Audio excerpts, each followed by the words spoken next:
the site of an unprecedented discovery. A tiny mummified child. Until the moment he was unearthed, everyone thought the Egyptians had invented mummification in Africa. But this discovery led Dr. Savino Dell'Ernia and his team to develop a new theory which challenges everything we thought we knew about ancient Egypt. Mummification knowledge wasn't born in Egypt, but in another place, in another culture, in another part of the history of Africa. Who were these people? Where did they come from? How did they achieve this incredible high standard of mummification at such an early date? An unknown people mummifying their dead long before the Egyptians? It was this child who would prove to be the key to unlocking a long-lost African culture.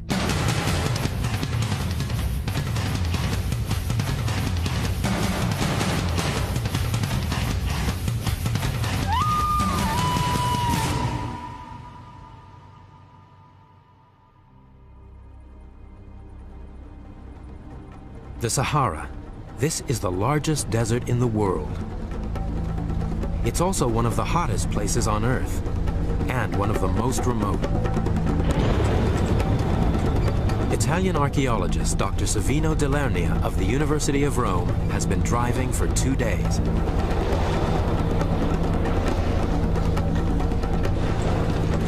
Ahead of him lies his destination, the Akakos Mountains in southwestern Libya.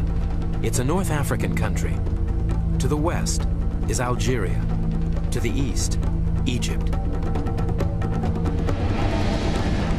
This inhospitable terrain has driven away all but a handful of Tuareg nomads, but it was once home to a family who mummified their child. Year after year, Savino returns to this majestic landscape, hoping to uncover its secrets. It all began 40 years ago with the discovery of the little mummified boy, Juan Mahujaj. He took his name from the rock shelter where he was found. It has taken Savino and his colleagues decades to reveal the full significance of this discovery. I think that mummy and the rock shelter really started the archaeological and historical reconstruction of the ancient civilizations here in the Sahara. We think of Libya's population today as largely Middle Eastern, yet the team still believed that thousands of years ago this area was inhabited by black Africans from the south. But apart from some rock art depicting black hunters, archaeologists had no proof of this. The mummy changed all that. The significance of the black mummy is very great. We have the first evidence of black people in the area, that it was supposed to be, but we hadn't hard evidence of this. This was the beginning of an extraordinary quest that would ultimately reveal an unknown African culture.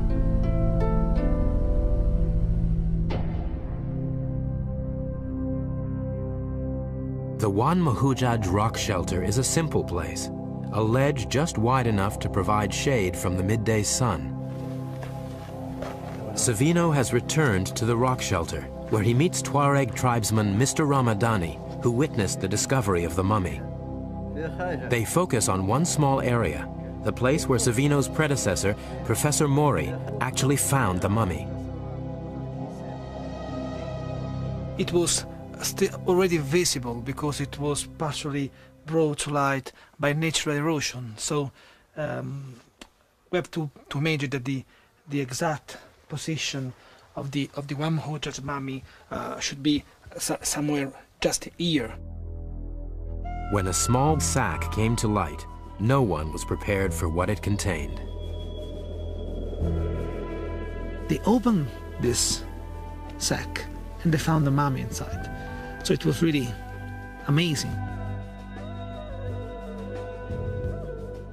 Soon after he died, this young boy was put in a fetal position, then embalmed and placed in a sack made of antelope skin. The sack was then insulated by a layer of leaves. This careful preparation protected his small body from the elements for the next 5,500 years.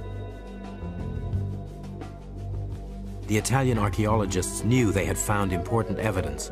The shape of the boy's skull suggested he was black, and if he was, this could rewrite the history of mummification in Africa. They needed to be sure. After a tortuous 10-day camel journey to the nearest town with their fragile cargo, the team returned to Rome to have the mummy analyzed.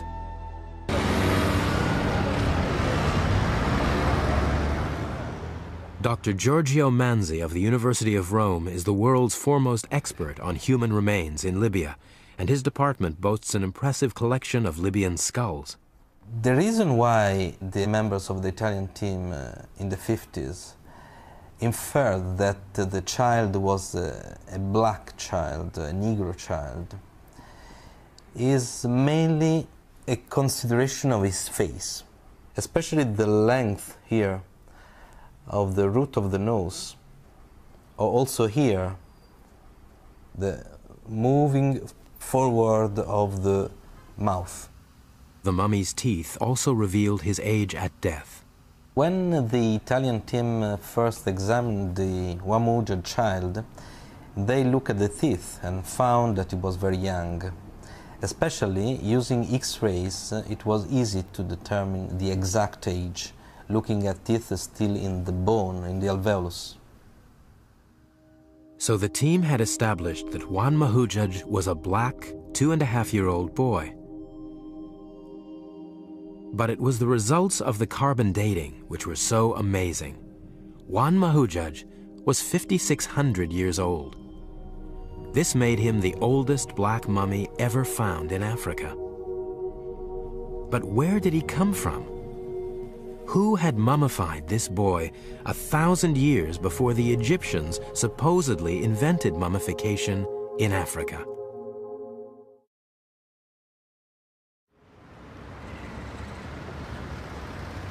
The origins of Juan Mahudzaj, the Black Mummy, were a mystery. To find out more about the boy, Savino returns to the Tripoli Museum where the mummy now rests. I think the most impressive evidence of mummification is the skin on the skull. You can see all around the skull the skin of the child. You can see here, just along the spine and the rib cage, we have a lot of skin, which is really very, very rare to be found. You see here the remains of this organic matter. This is really the remains of the true interior of the mummy. It's impossible to find this kind of evidence without the process of mummification. Another point is the first act of mummification is a cut along the stomach and the removal of all the interiors. And probably they put something in, inorganic matter, just to stop any kind of bacterial activity inside, as much as the Egyptians did in the Nile Valley. What makes Juan Mahudzaj unique is that he's the oldest eviscerated mummy ever found in Africa. Incisions were made along his stomach and thorax. Then his organs were removed, and an organic preservative inserted to stop his body from decomposing. And it was this process which put the Black Mummy on the world stage. Academics, like mummy expert and Egyptologist Dr. Joanne Fletcher, were intrigued. I first became interested in the Black Mummy probably around 15 years ago with the publication of a major work on mummification all over the world. The key point of interest in the Black Mummy is the fact that it's been eviscerated. The internal organs have been removed from the chest, from the thorax, and of course from the abdomen. And because of this very sophisticated form of evisceration, what we have is essentially the earliest form of complete mummification yet found in Africa. And it's interesting that everybody always goes to Egypt as the home of mummification, and yet in fact from the dates of the Black Mummy there's certainly nothing like that going on in Egypt at that time. So my question to myself was, did this Black Mummy in any way contribute to the later Egyptian practice of complete mummification, or did the two traditions develop independently?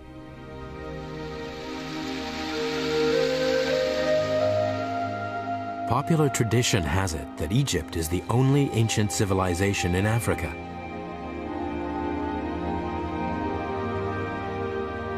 its art and religion were renowned, and according to the Orthodox view, it was definitely the home of African mummification.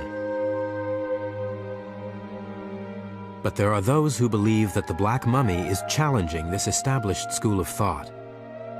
Professor David Mattingly specializes in Saharan civilizations. When a mummy is discovered somewhere in the Central Sahara, it's perhaps not surprising that the average person in the street might assume the direct involvement of Egypt somewhere in this process. And I think it's a common image that Egypt is like a searchlight shining out, illuminating those dark spaces of the Sahara. And yet, Juan Mahujaj was artificially mummified 1,500 miles to the west of the Nile Valley, and 1,000 years before Egyptians were eviscerating their dead. Was it possible that the ancient Egyptians did not invent mummification in Africa? And if the Egyptians didn't prepare the mummy, who did? It really does beg the question, who on earth could achieve such a remarkably preserved corpse? I mean, who were these people that could do this? I mean, I personally know very little about them. So where did they come from? How did they achieve this incredible high standard of mummification at such an early date?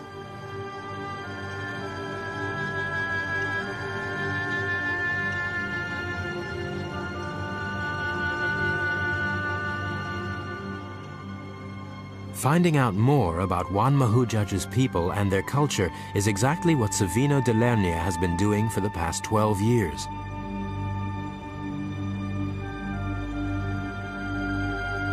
His search for answers began in the rock shelter of Juan Mahujaj, where careful excavations have yielded vital clues. We have here all the history of the Juan Mahujaj occupation. This is charcoal, the remains of a fireplace, probably 4,000 years ago, 5,000 up to 6,000 years ago, which is the Juan Mahujaj time. And this was the ancient floor of the same age of the Juan Mahujaj mummy. And you still have the gold dropping. The fact is that during Juan Mahujaj era, the most important part of their life was cattle. This seemed surprising. Cattle don't live in deserts, but they feature strongly in rock art throughout the Caucasus Mountains. More than 50% of the paintings from the Juan Mahujaj period were cattle. So this really explains the importance of this animal 6,000 years ago. And we have here wonderful, wonderful domestic cattle. We can say domestic because this cow has two colors, so red and white is typical of the domestic animals.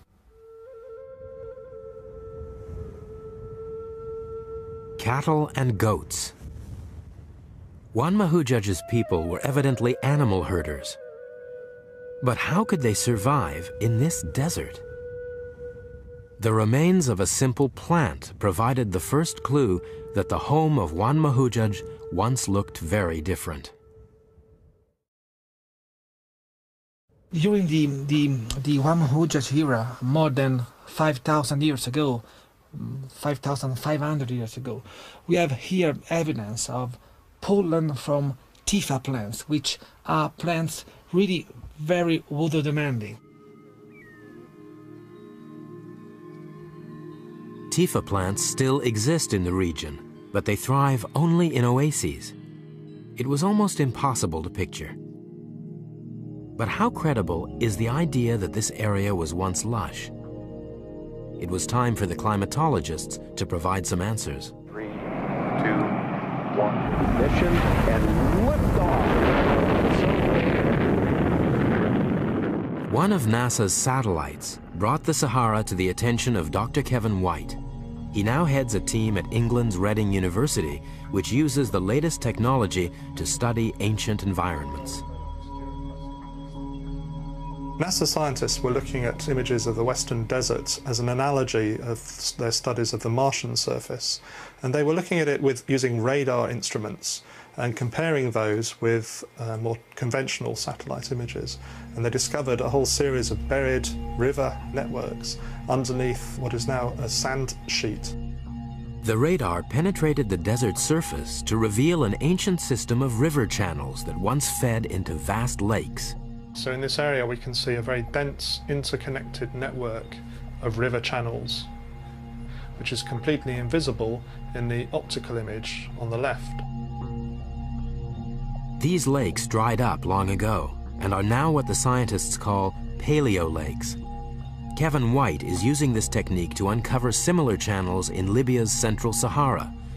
But it is the paleo lake sediment that Kevin is most interested in, because it tells the story of the past.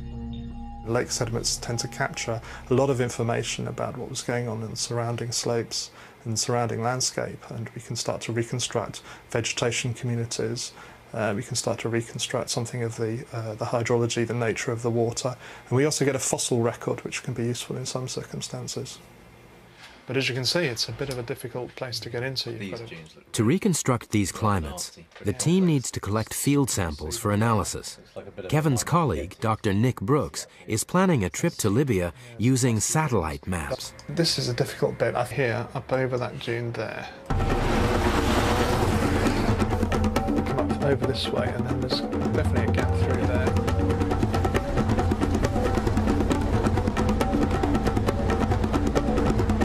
So this is easy.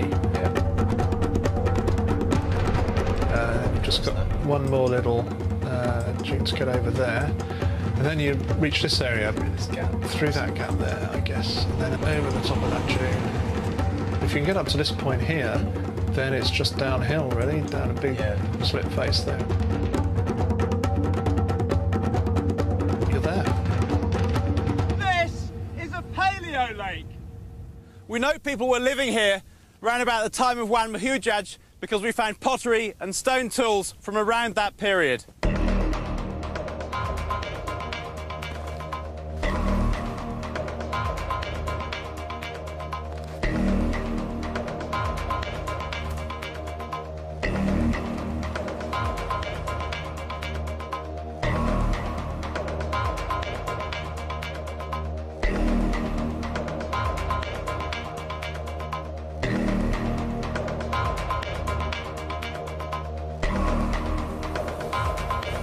What I'm actually looking for is things like organic lake deposits, so we can radiocarbon date them. We can also date things like snail shells from freshwater snails that we know must have lived in a wet environment. We can date animal bone, if we can find bones of things like elephants and rhinoceros and crocodiles and fish even, that would be fantastic.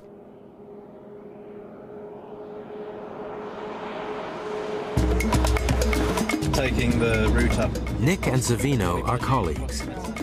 They're heading for a dry riverbed a few hours from the Wan Mahujaj rock shelter. Could the evidence at this site prove this area once looked very different? So what was your favourite out of the whole suite of engravings we've got up in Masandouche? My favorite one? Yeah. Actually, is the cat-like figures. Yeah. They're really amazing. Yeah.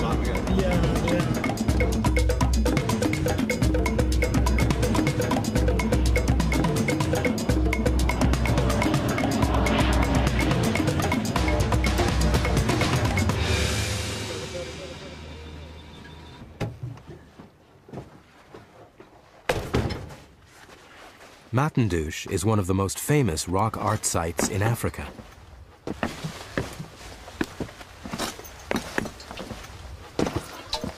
can see the rhino here upside down with the two human figures, still the some kind of axe, hand axe here.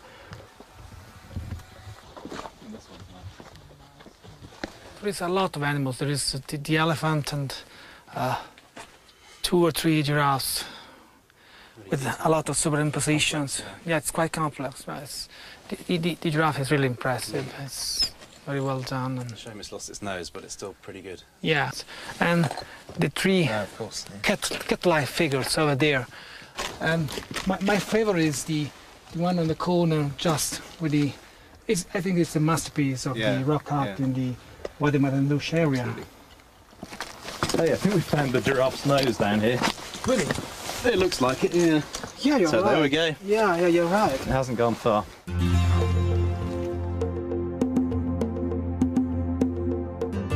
Enigmatic figure. Yeah.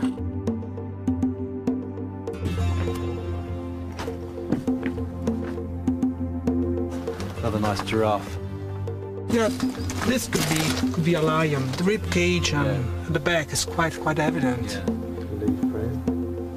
All the animals depicted here live only in savannas, but it was the next carving that completed the picture for Nick.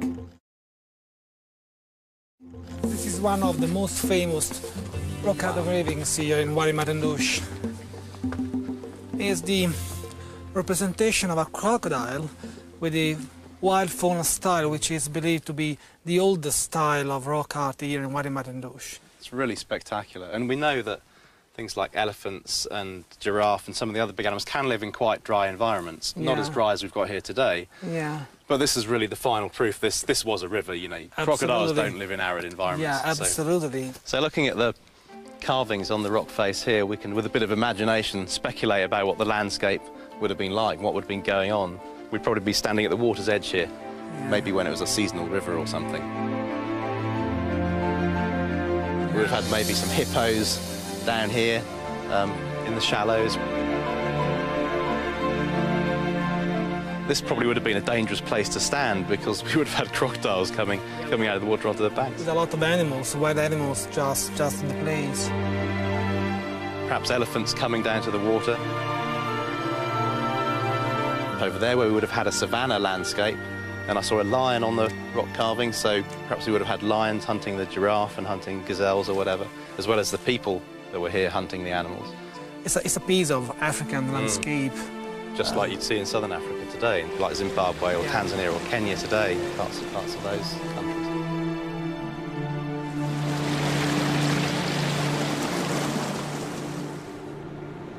In the Sahara today, this Garden of Eden that was known in the time of Juan Mahujaj remains firmly in the imagination. But it is still possible to experience what an ancient lake was like, even in the middle of the desert. Gaborone is one of a handful of oases left in the Sahara, and it gives us a glimpse of the environment during the time of Juan Mahujaj, the Black Mummy. Actually, Growing around the edge of the lake are living fossils that take us straight back in time. this vegetation, Nick, is exactly the vegetation we found in Juan Mahujaj rock shelter.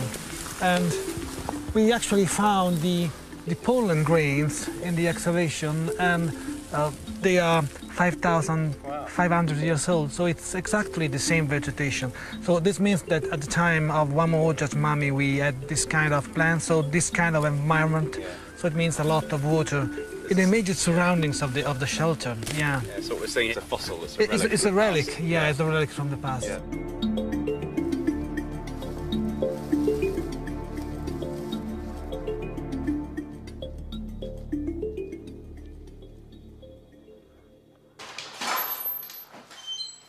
Dr. Nick Brooks returns to Reading. Analysis of their paleoclimate data has given Kevin enough information to produce an environmental model going back 10,000 years. Let's finish off this little landscape model and I'll show you what we've got.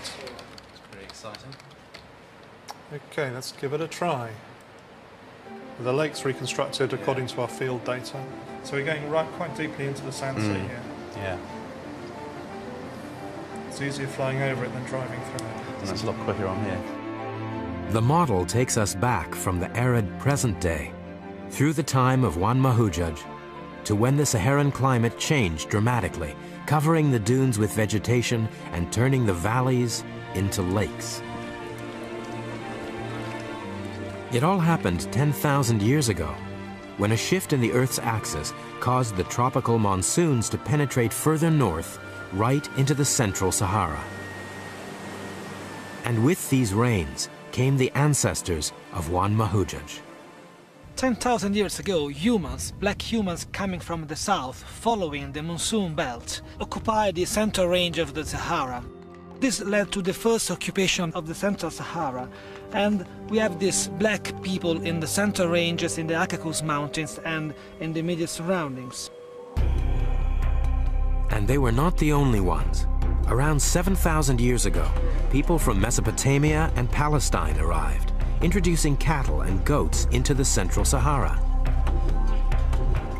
So we can imagine that the Central Sahara, the Caucasus Mountains, has been one of the first world melting pot, because we have black people coming from the south and say something like white people coming from the Near East and probably Eastern Sahara. Today in Libya, you can see the legacy of this early melting pot. Walking down the streets of present-day Libya, I'm always struck by the incredible diversity of humanity that one encounters, and that reflects broadly the sort of crossroads position of Libya within the Mediterranean with its Saharan hinterland. Libya's been a great melting pot throughout its history, but what's really surprising is how far back in time that goes, this intermingling of white Mediterranean types with Negroid Saharan types. And that we can see very clearly from this work in the Central Sahara. This ethnic diversity explains some intriguing rock art that initially puzzled Savino. The face of these people are not black as one Muhajjaj, but they are white. And you can see this looking at the profile of the face and to the style.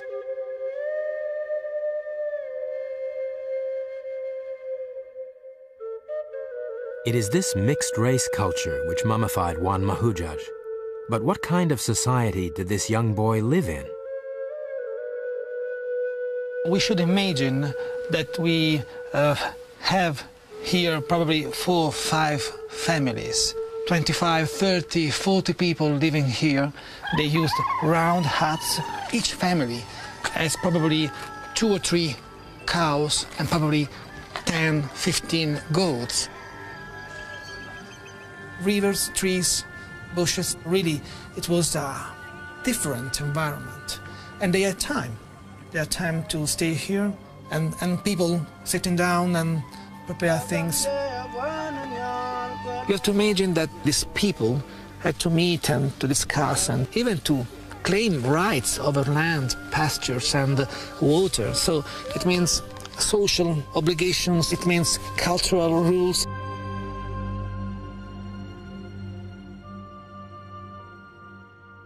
And I think that the Juan Muhajjaj mummy is really a piece, a very important piece of this evidence.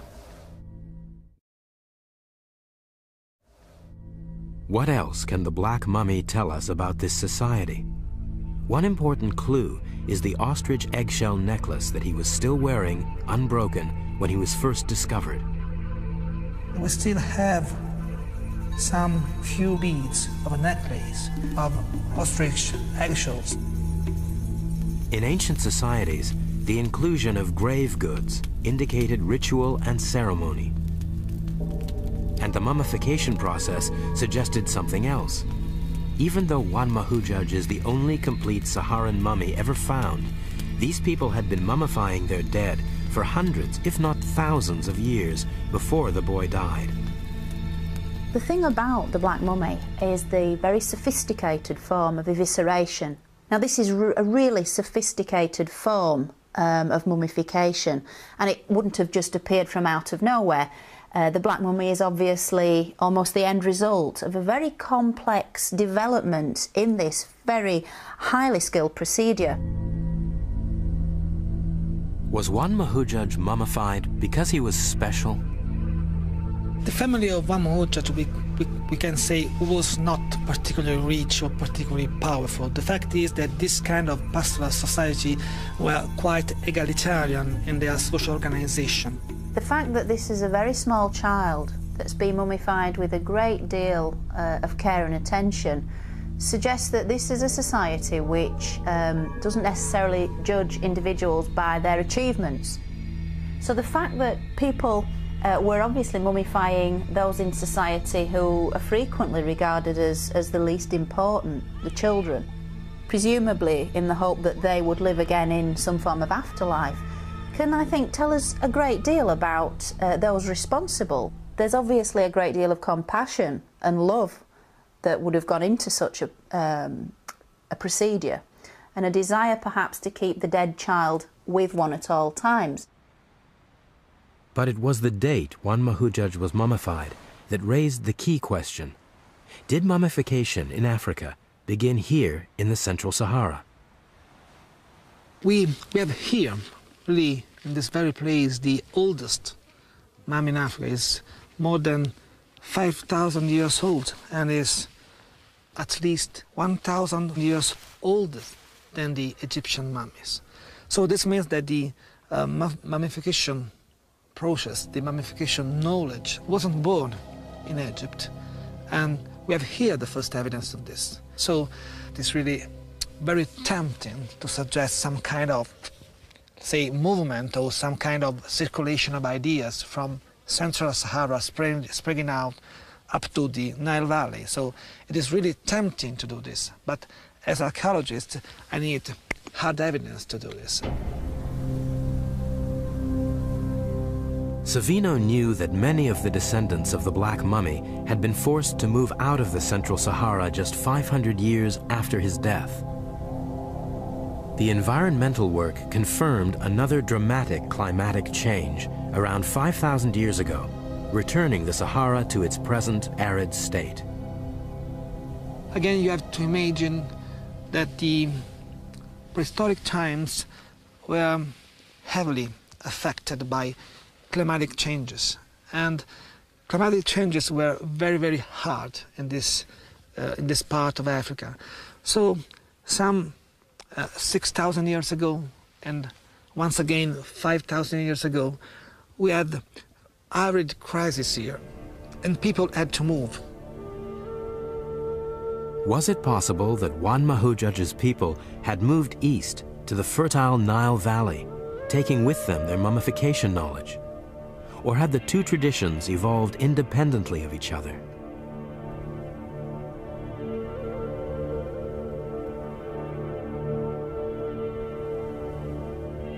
Savino's search for more evidence led him on a journey of exploration all over the Libyan Sahara.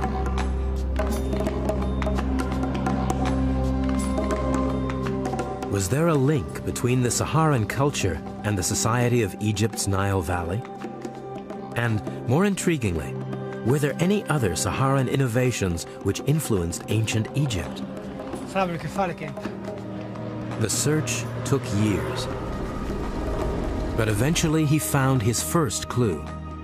It was an unremarkable pile of rocks on a boulder-strewn plain called the Mesak, just 60 miles from the Wan Mahujuj rock shelter. It was like finding a needle in a haystack. Savino had stumbled onto a mysterious monument which would prove that cattle held a ritual significance in the lives of the Saharan people. It included bloody ritual slaughter. Here was evidence of a cattle cult. The engraving of this cattle, when I discovered it, told me that probably this monument had something to deal with the cattle cult.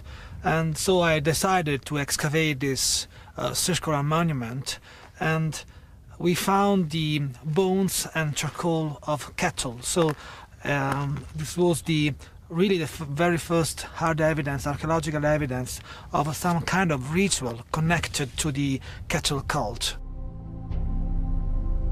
Cattle bones, dated around the time of Wan Mahujuj, were buried in a circular stone monument with a diameter of almost 10 feet, and pottery was left as ritual offerings. But the burial was only part of Savino's discovery. In a stone circle next to the grave, he found the slaughter area.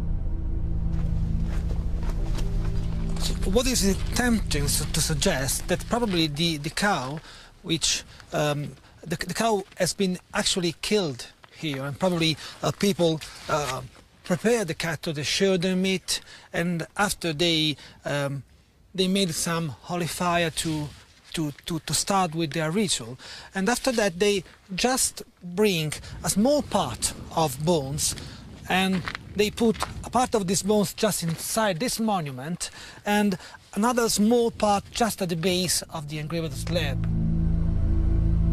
The whole evidence is some people bringing the animal here, slaughtering it and sharing their meat, and after putting their bones here.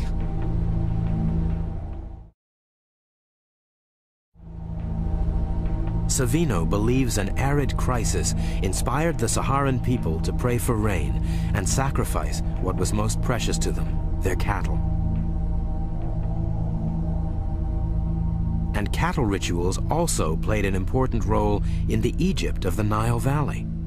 The discovery of the ritual areas for the slaughter of sacred cattle in Libya, in the Saharan cultures, very much puts me in mind of later practices in Pharaonic Egypt, whereby cattle were ritually slaughtered within the temple precincts and then offered as the sacred offering on a daily basis to the gods in question. Not only that, but during the funerary cult of the deceased, where human mummies were buried in tombs, the sort of high point of the funeral rite was to sever the foreleg of a cow.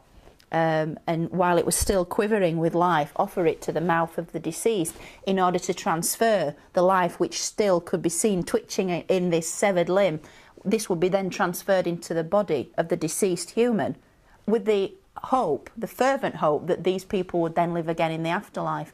And so you have cattle used as a means to transfer sacred power, sacred knowledge, sacred energy, if you like, into deceased humans. And so you have this sort of symbiotic relationship between human and animal that's very clear in Pharaonic Egypt, and as we're seeing in the Saharan cultures, equally clear further west.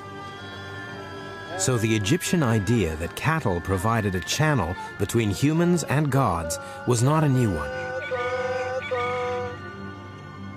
In fact, the cattle cult had been present in the Central Sahara for thousands of years before it reached its zenith in the Nile Valley. It's quite tempting to suggest that some kind of relationship actually should exist between this important, huge cultural evidence of cattle cult in the Sahara and the rise of cattle cult in the Egyptian ideology. I think it's quite likely.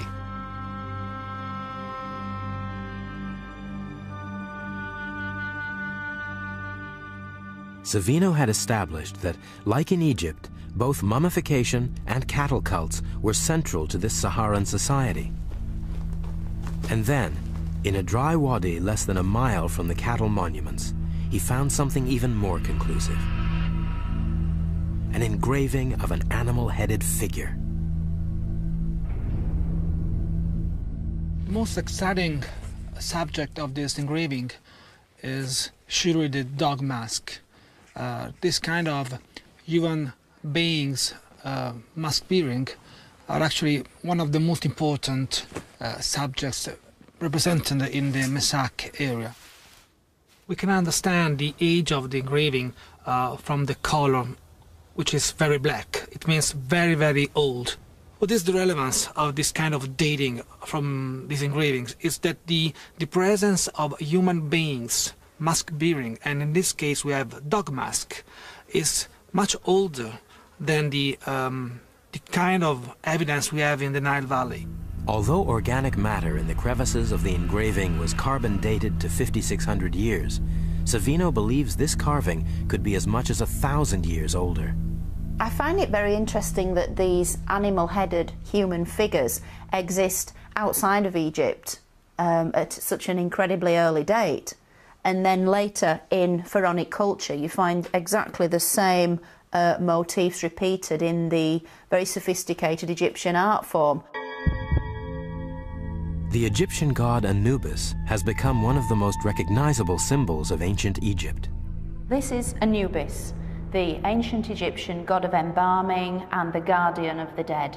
And his likeness was actually used by the ancient Egyptians in mask form, in the form we see in front of us, during the very sacred rituals of the funeral. In funerary rites, one of the priests would wear this exact same mask and perform the magical rituals which would enable the dead to live again in the afterlife. And I find it really fascinating that in the Saharan cultures we're finding petroglyphs of human beings wearing jackal masks, almost dog-headed figures in fact, at least 1,000 years prior to the emergence of Anubis in ancient Egyptian mythology. So the rise of the cattle cult and animal-headed humans in Central Saharan society occurred well before their appearance in the Nile Valley. But could a small, obscure society really have this much influence? The archaeologists had to know whether the culture of Juan Mahujaj had spread beyond the southwestern corner of Libya. 500 miles to the south, a site in modern-day Niger began to provide the answers to this question.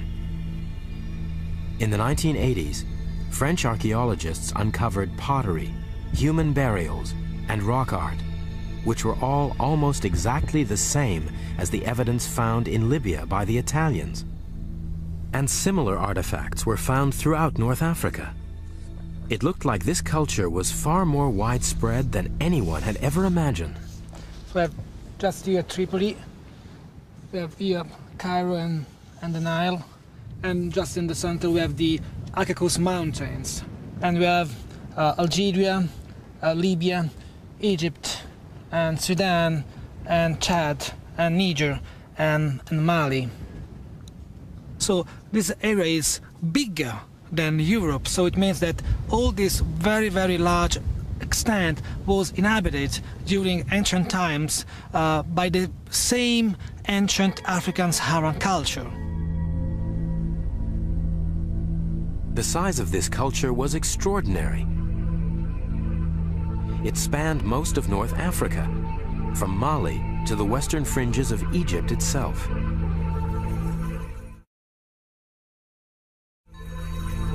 In many ways, this vast Saharan culture really didn't have to go very far in terms of physical distance in order to influence the people of the Nile Valley. They were almost there, so it was just a very short step from the western desert of Egypt right into the Nile Valley itself. The big picture was almost complete, but the archaeologists still needed proof that this African culture had affected Egypt. They needed evidence of a direct link. They needed proof of contact. The Italians turned to the most prevalent artifact in the Caucasus Mountains, pottery. How did the local Saharan pottery compare with the pottery excavated in the Nile Valley? At a cave near the rock shelter where Juan Mahujaj was found, Savino had already discovered pottery shards dating back to the earliest pottery in Africa. We can still see this is a piece of pottery, and probably is 9,000 years old. It is decorated with impressions, with a waving motion, and this pottery is among the oldest in the world. The Italian team collected enough pottery shards to reconstruct an entire pot. It's now back in Rome with Savino.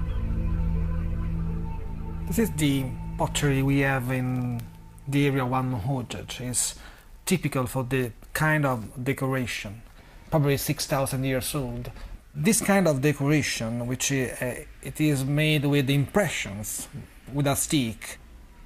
We find pottery decorated in this identical way in a very large area. This pot was not a one-off.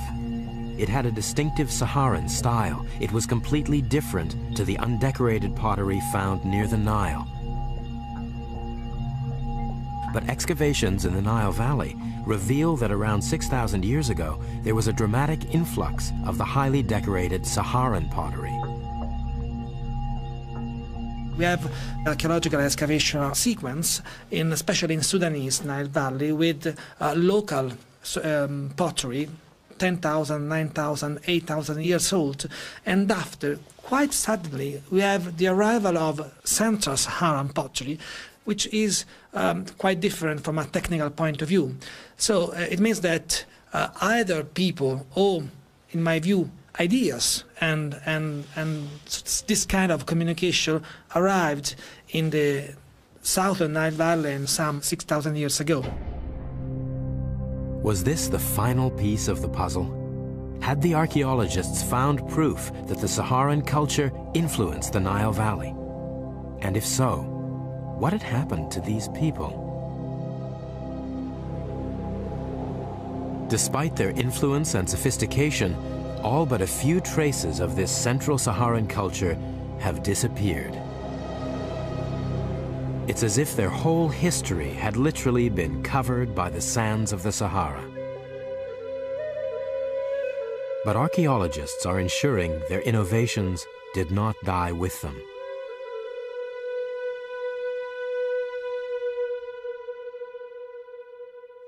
The heritage of ancient Egypt and the Central Sahara have been incredibly intertwined over the last 10,000 years. But if we go back to about 5,000 to 8,000 years ago, I think we find a period in which the relationship was expressed in a rather different way to the sort of common model that we have today. Instead of that searchlight shining out from Egypt, illuminating the desert, maybe we need to think about a desert culture which is shining many little lights on a fledgling Egypt in the Nile Valley, and that's actually going to play a very important role in the formation of ancient Egypt itself. The very beginning of Egyptian traditions were, in my view, were influenced by some Saharan tradition, and we can see this in the technology of pottery, we can see this in the decoration of pottery, and even in pastoral activity. Because the domestication, cattle domestication, was just in the Sahara. It wasn't in the Nile Valley. So this means that we have a lot of cultural knowledge, Saharan knowledge, which has been spread in much part of northern Africa, including Nile Valley. I find it quite extraordinary that this Central Saharan civilization shows all the features we generally associate with later Egyptian pharaonic culture, and mummification is a prime example. There are definite links between the two cultures.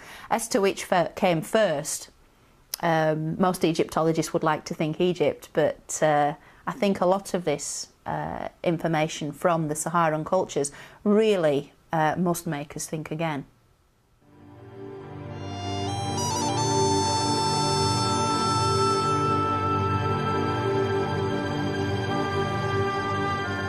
Amoutas was a little boy of 2 years and a half, living with his family in the Akakos Mountains more than 5,500 years ago.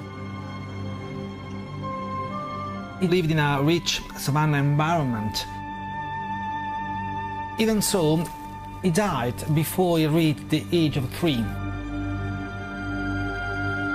His family were part of a culture which had developed sophisticated rituals like mummification. One Hujjaj was given a rich burial. They were sub-Saharan people, Africans, and they accidentally gave the world the oldest black mummy it has yet seen.